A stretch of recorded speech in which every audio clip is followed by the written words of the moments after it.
దేవుడికి దండం ఎందుకు పెట్టుకోమంటావు? అసలు బొట్టు ఎందుకు పెట్టుకోవాలి? అమ్మా, ఇంటికి ఎందుకు వెళ్ళాలి? అసలు గుళ్ళో ప్రదక్షిణలు ఎందుకు చేయాలమ్మా? అసలు బొట్టు ఎందుకు పెట్టుకోమంటావు? అమ్మా, దేవుడికి దండం ఎందుకు పెట్టుకోవాలి? మీ పిల్లలు కూడా మిమ్మల్ని ఇలాంటి ప్రశ్నలే అడుగుతున్నారా? తప్పకుండా మనం వాళ్ళ డౌట్స్ని క్లారిఫై చేయాల్సిన బాధ్యత ఉందండి.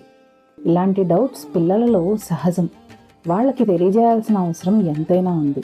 అందుకే మా సనాతన సౌందర్యం బాల సంస్కార విద్యలో ఈ వేసవి కాలంలో పిల్లల్ని జాయిన్ చేయండి. వారికి ఉన్న ఎన్నో డౌట్స్ని క్లారిఫై చేయడం, విలువలను పెంచడం, సంస్కారాన్ని అందించడం, నైతికతను నేర్పించటం ఇవన్నీ జరుగుతాయి. ఈ కోర్స్ వివరాలు క్రిందన డిస్క్రిప్షన్లో ఇవ్వబడ్డాయి. మీరు కూడా మీ పిల్లల్ని కోర్సులో జాయిన్ చేయాలనుకుంటే క్రిందనిచ్చిన వాట్సాప్ నంబర్కి జై శ్రీరామ అని మెసేజ్ చేయండి. నమస్తే.